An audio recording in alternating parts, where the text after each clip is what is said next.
Hello everyone, नमस्ते। कैसे हैं आप सब। तो आज की इस वीडियो में मैं आपके साथ शेयर कर रही हूँ कि जब भी मुझे अर्जेंट केक का ऑर्डर आता है ना, तो मैं उसको कैसे मैनेज करती हूँ। और इस दिन भी ना मैं डोनट की वीडियो शूट कर रही थी और तभी मुझे एक केक का ऑर्डर आता है। तो उस चक्कर में मैंने डोनट की फुल वीडियो भी नहीं शूट की और मैं लग गई केक बनाने में। तो ये केक था ½ kg का अर्जेंट ऑर्डर वाला।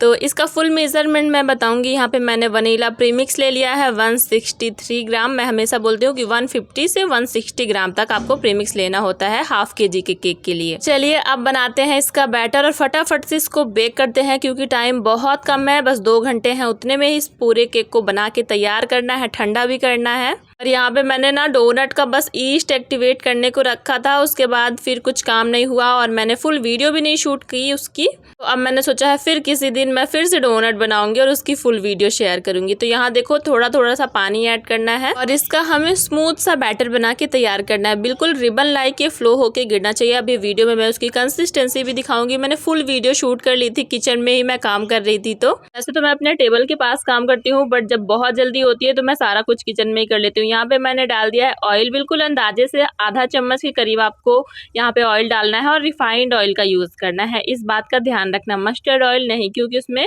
महक होती है, फिर हमारा केक जो है वो अजीब सा लगेगा। तो अब मैं करूंगी टिन को ग्रीस। तो 6 इंच का यहाँ पे मैंने केक टिन लिया है और आप लाइव देखो, मैं कोई बटर पेपर नहीं लगाती हूँ। अब पहले मैं यूज़ किया करती थी, बट जब से मुझे ये ट्रिक पता लगी है तो मैं सिर्फ इसको ऑयल से ग्रीस करती हूँ। यहाँ पे मैंने ऑयल डाला है। इसको अच्छे से हमें हाथों से पूरे केक टिन में लगाना है, साइड्स पे ज़रूर लगाना है, वरना फिर जो केक है ना वो अच्छे से नहीं निकलेगा, टूट जाएगा निकालते टाइम। ऑयल को चारों तरफ एकदम अच्छे से हमें ग्रीस करना है। ये देखो हाथों से ही मैंने कर दिया। और अब हमने जो बैटर बनाया था उसकी कंसिस्टेंसी देखो, बिल्कुल रिबन लाइक ये फ्लो हो रहा है, ऐसे ही हमें बनाना है। तो सारा बैटर हमें अपने केक टिन में पोर कर देना है। और हाँ, अवन को मैंने प्री हीट करने के लिए रख दिया था जब मैं बैटर बनाने लगी थी। तो तब तक वो भी प्री हीट हो गया। अगर आप गैस में या कुकर कढ़ाई में बनाओगे तो आप उसको भी लो फ्लेम पे प्री हीट होने के लिए रख दो जब तक आप अपना बैटर बनाओ। और अगर अवन है तो उसको भी रख दो। मैंने यहाँ पे अपने अवन को रख दिया। यहाँ पे सारा बैटर हमने अच्छे से अपने केक टिन में डाल दिया। अब इसको थोड़ा सा ना ऐसे हाथों से टैप टैप कर देना है। इससे जो बैटर है वो हर जगह अच्छे से फैल जाता है और जो एयर बबल्स होते हैं वो निकल जाते हैं। तो चलो अब इसको फटाफट से हम रखते हैं अपने ओटीजी में, ताकि ये जल्दी से बेक हो जाए। ये देखो मेरे ओटीजी में ना अंदर से लाइट भी जलती है, शायद ये सबके ओटीजी में ही जलती है। अब टेम्परेचर वगैरह सेट कर दूंगी। तो लोअर रोड ऑन किया है मैंने, 150 डिग्री इसका जो टेम्परेचर है वो दिया है। 30 मिनट का टाइमर लगा दिया है। तब तक यहाँ पे मैं फटाफट से क्रीम बीट करूंगी, क्योंकि जब तक हमारा स्पंज बनेगा मैं क्रीम बीट कर दूंगी। क्रीम को मैंने पहले ही बाहर निकाल दिया था, जैसे ही मुझे ऑर्डर आया वैसे ही। ये थोड़ी सी मेल्ट हो गई है। तो ये देखो ये क्रीम हमारी मेल्ट हो गई है। इसको भी मैं पूरा मीज़र करके लूँगी। तो 220 ग्राम यहाँ पे मैंने क्रीम लिया था। मैं अपने केक्स बनाती हूँ ना, उसका फुल मेजरमेंट मैं अपने वेइंग स्केल से ही करती हूँ। आप चाहो तो कप से भी कर सकते हो। कप से अगर करोगे तो 1 कप प्रीमिक्स और उसी कप से आपको 1 कप क्रीम भी लेनी होगी, लेकिन मैं पूरा मेजरमेंट अपने वेइंग स्केल से करती हूँ। इससे ना एक्यूरेट हमें रिजल्ट मिलता है और हमें पता होता है हम कितना ग्राम क्या चीज़ यूज़ कर रहे हैं। यहाँ पे मैं क्रीम बीट कर रही हूँ फटाफट। तो सबसे पहले आपको फर्स्ट स्पीड पे करना है, आपके बीटर में जो भी स्पीड हो। और हाँ, आजकल बहुत ज़्यादा गर्मियाँ हो रही हैं तो क्रीम का खासकर हमें ध्यान रखना होता है। ये देखो क्रीम परफेक्ट बीट हो चुकी है बाउल से, अब ये नहीं गिरेगी। अब मैंने इसको ले जाके सीधे फ्रीज में रख दिया था। अब जैसे ही 30 मिनट कंप्लीट हुए तो मैंने एक बार अपने केक स्पॉन्ज को चेक किया। वैसे अभी 2-3 मिनट बचे ही थे, तो मैंने इसको सोचा कि चेक कर लूँ। ये देखो पूरा वाइट है। काफ़ी लोग मुझसे पूछते हैं कि आपका जो स्पंज है वो इतना वाइट कैसे रहता है जबकि आप ओवन में बेक करती हो। तो देखो मैं ना लोअर टेम्परेचर में हमेशा बेक करती हूँ, 140 या 150 इतने में ही मैं बेक करती हूँ और मेरा जो स्पंज है ना वो पूरा वाइट निकलता है। ऐसे स्पंज मेरे गैस पे भी निकलते थे और ऐसे ही अवन में भी निकलते, कोई डिफरेंस नहीं है। अब इसको जल्दी से ठंडा करना है, उसके लिए भी ये सिंपल सी ट्रिक है। इसको एक थाली पे रख दिया और थाली पे मैं यहाँ पे पानी डाल रही हूँ। इससे क्या होगा, ये जल्दी से जल्दी ठंडा हो जाएगा। तो अब हम फटाफट से इसको डिमोल्ड करके और इसकी क्रम कोटिंग करेंगे, क्योंकि बहुत जल्दी है मुझे केक बनाने की। ये अभी गर्म ही है, ठंडा बिल्कुल थोड़ा सा ही हुआ है, बाकी ये पूरा गर्म है। तो ये देखो बहुत इजीली डीमोल्ड हो गया बिना बटर पेपर की। ये देखो मेरे हाथ भी जल गए थे, क्योंकि मैं तुरंत पूरा काम कर रही थी। जैसे मैं डेली केक्स बनाती हूँ ना अर्जेंट ऑर्डर की, वही सब मैंने शूट कर लिया था कि मैं आप सबको भी दिखा दूंगी अपने वीडियो के थ्रू और सारी चीज़ें डिटेल में भी बता दूंगी। तो अब मैं इसकी कटिंग कर रही हूँ, बिल्कुल गर्मा गर्म में ही कटिंग कर रही हूँ। फिर भी जो क्रम्स वगैरह है ना वो ज़्यादा नहीं निकलेंगे, क्योंकि अच्छे से हमारा स्पंज बेक हुआ है। जब स्पंज अच्छे से बेक नहीं होता तो क्रम्स वगैरह निकलते हैं कभी कभी, वरना नहीं निकलते। तो ये देखो मैंने इसको एक लेयर इसकी कटिंग कर दी और अब मैं इसकी सेकेंड लेयर कट कर रही हूँ। टोटल 3 लेयर्स हमें निकालना होता है जब हम ½ kg या 1 kg का फ्लैट केक बनाते हैं, ठीक है। अगर आप टॉल केक बना रहे हो तो फिर उसमें ज़्यादा लेयर्स निकलेंगी, बट अगर आप फ्लैट केक बना रहे हो तो उसमें 3 लेयर्स ही निकलेंगी। यहाँ पे जो केक की कटिंग है वो कंप्लीट हो चुकी है और मैं अब शुगर सिरप बनाऊंगी और अपने केक को फटाफट से क्रम कोट करूंगी, क्योंकि टाइम बिल्कुल नहीं है। और जब हम ठंडे पानी से अपने केक को सोक करते हैं ना तो वो जल्दी ही ठंडा हो जाता है। मैं हमेशा आइस वाटर का गर्मियों में यूज़ करती हूँ। तो ये देखो फटाफट मैंने टर्न टेबल वगैरह को साफ कर लिया। हाँ, मैं छत पे वॉइस ओवर कर रही हूँ तो कुछ आपको चिड़ियों की आवाज़ आ रही होगी और एक कोयल है वो लगातार बोले जा रही है मेरे साथ साथ, वो भी वॉइस ओवर कर रही है। तो प्लीज़ आप उसको इग्नोर करना और मेरी वीडियो पे मेरी वॉइस पे ध्यान देना। तो यहाँ पे मैं शुगर सिरप बना रही हूँ, जिसके लिए मैंने बिल्कुल ठंडा पानी लिया है, बर्फ़ वाला पानी लिया है फ्रीज़र से निकाल के। उस पर मैंने डाल दिया है ये क्रश, पाइनएप्पल फ्लेवर का केक था तो बस वही क्रश मैंने डाल दिया है। अब मैं इसी से ही सोकिंग करूँगी। तो यहाँ पे मैंने क्रीम लगा दी थी बोर्ड पे थोड़ी सी, और यहाँ पे फर्स्ट लेयर मैंने रख दी। इसको अच्छे से हम सोक करेंगे। ठंडे पानी से सोक करने के ना 2-3 फायदे होते हैं, जैसे कि हमारा जो केक है ना वो सेट बहुत जल्दी होता है, ठंडा भी बहुत जल्दी होता है। जैसे अर्जेंट में ऑर्डर आ गया 2 घंटे में देना है तो ये जल्दी से सेट हो जाएगा, क्योंकि हमने बर्फ़ वाला पानी यूज़ किया है। जैसे स्पंज भी अगर थोड़ा बहुत गर्म है ना उसको भी ये जल्दी से जल्दी ठंडा कर देता है, बस इसीलिए। और हमारी क्रीम को भी ना मेल्ट नहीं करता, वरना आप देखते हो गर्मियों में कितनी प्रॉब्लम होती है।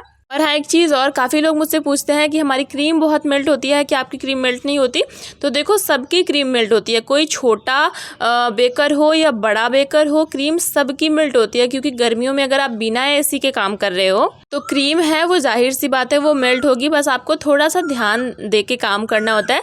जैसे आपने देखा यहाँ पे बाउल में मैंने बस इतनी ही क्रीम निकाली हुई थी, जितना मुझे लगा कि मुझे इन लेयर्स में यूज़ होगा, बस उतना ही मैंने निकाला था। बाकी की सारी क्रीम अभी मेरी फ्रिज में ही रखी हुई है। इसके बाद जब मैं आइसिंग करूंगी तो मैं उतनी ही क्रीम लेके आऊंगी जितना मेरे आइसिंग में यूज़ होगी। बाकी जो डिज़ाइन के लिए है वो भी मैं फ्रीज में रखी रहती हूँ।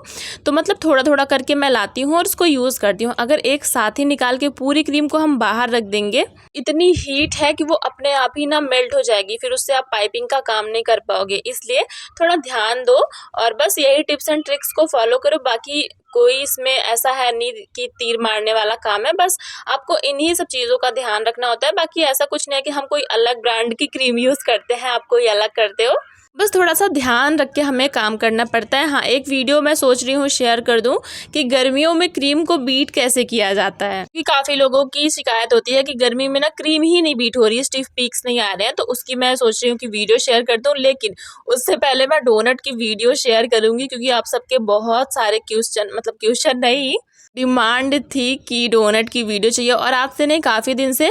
और जब मैं आज बनाने भी लगी थी तो बोलते हैं ना सुदिन ख़राब होता है, तो वही था। तो मुझे ये केक का ऑर्डर आ गया तो मैं उसको शूट नहीं कर पाई पूरा।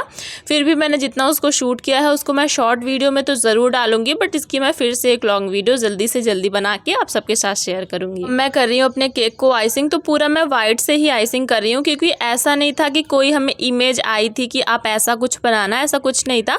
अपने मन से ही बनाना था, और वो भी इतना अर्जेंट वाला ऑर्डर, वो भी इस गर्मी में, तो हैंडल करना मुश्किल होता है। तो इसीलिए मैं क्या करती हूँ, ऐसे जब भी मुझे ऑर्डर आता है ना मैं पहले ही वाइट पे जाती हूँ कि मैं वाइट पे आइसिंग कर दूंगी। उसके ऊपर मैं कोई भी कलर करूँ, नीला, पीला, हरा, गुलाबी, सब अच्छा ही लगेगा, वाइट के ऊपर सब खिलता है। तो बस इसीलिए मैंने यहाँ पे वाइट से आइसिंग कर दी। आइसिंग करने का तरीका आपने देखा है कि पहले पाइपिंग बैग से चारों तरफ मैंने क्रीम को अप्लाई किया, फिर उसको मैंने पैलेट नाइफ से स्मूथ किया, और साइड पे स्क्रैपर से स्मूथ किया, और ऊपर फिर से पैलेट नाइफ से स्मूथ किया।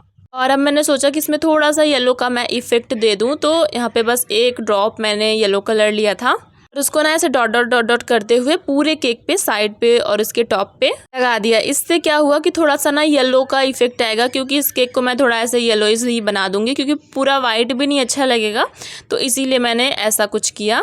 को भी हम अच्छे से स्मूथ करेंगे। साइड्स पे मैं यहाँ पे स्क्रैपर का यूज़ करूँगी, और टॉप पे यहाँ पे मैं पैलेट नाइफ से स्मूथ करूँगी। और हाँ, एक चीज़ और, जब भी ऐसा हो ना कि आपका जो केक है उसमें फिनिशिंग नहीं आ रही है, वो भी इस गर्मी में, तो आप उसमें ना ज़्यादा टाइम वेस्ट मत करो। आप उसमें सोचो कि हम ऐसा क्या पैटर्न बना सकते हैं जिससे वो छुप जाए। आप या तो उसमें कोम कर दो, या किसी ब्रश से कोई डिज़ाइन बना दो, या तो कुछ भी डिज़ाइन, मतलब ऐसा करो कि आप को फिनिशिंग करने की ज़रूरत ही ना पड़े, क्योंकि समर्स में ना क्रीम बहुत जल्दी मेल्ट होती है, तो आप ना फिर हैंडल नहीं कर पाओगे और परेशान हो जाओगे इसी में।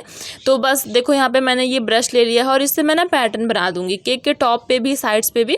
तो इसमें ना फिनिशिंग का इतना कुछ काम ही नहीं होता, जब हम ये ब्रश चलाते हैं तो अपने आप ही वो फिनिश हो जाता है पूरा, मतलब लुक जो है वो फिनिशिंग के साथ हो जाता है। और अब मैंने सोचा कि चलो साइड्स पे भी कर देते हैं, तो फिर मैंने साइड्स पे भी कर दिया। तो मैं इसलिए बता रही हूँ क्योंकि अगर आप ज़्यादा टाइम लोगे ना, फिनिशिंग ही करते रह जाओगे और अच्छे से हो नहीं रहा है, तो फिर क्रीम ही मेल्ट हो जाएगी, तो आप और भी नहीं कर पाओगे फिनिशिंग, और डिज़ाइन वगैरह भी कुछ नहीं बना पाओगे। बस इसीलिए मैं बता रही हूँ, क्योंकि अगर आपको समर्स में ऐसी प्रॉब्लम आ रही है तो आप उसको ना कवर करने की सोचो। इस तरीके से कोई ब्रश से पैटर्न दे दो या तो कोम वगैरह कर दो, तो आपको ईजी लगे आप वो कर दो।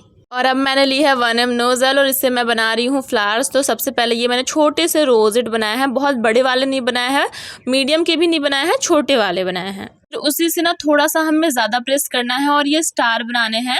छोटा वाला स्टार नहीं है, थोड़ा मैंने यहाँ पे ज़्यादा प्रेशर देके इसको प्रेस किया है, तो ये थोड़े से ऐसे फ्लावर टाइप के स्टार बने हैं। तो पहले तो मैंने इसको हाफ में बनाया, मतलब यू की तरह बनाया, बट फिर सोचा थोड़ी सी क्रीम बची है तो मैं इसको नीचे पूरा उतार दूँ। तो एक फ्लावर और एक स्टार बना के मैंने इसको पूरा नीचे तक उतार दिया है। ये डिज़ाइन भी ना काफ़ी ट्रेंड में है। उसके बाद मैंने क्या किया, ये जो गोल्डन वाले बीड्स होते हैं यानी स्प्रिंकल्स इनको बोलते हैं, तो एक एक मैंने इसको स्टार पे डाल दिया, हैप्पी बर्थडे का एक टैग लगा दिया। और अब जो छोटे वाले स्प्रिंकल्स होते हैं ना, जो एकदम छोटे साइज़ के होते हैं, 0 साइज़ के होते हैं, तो उसको भी मैंने थोड़ा थोड़ा सा इसके ऊपर ना स्प्रिंकल कर दिया, तो इससे थोड़ा सा और ये अच्छा लग रहा था।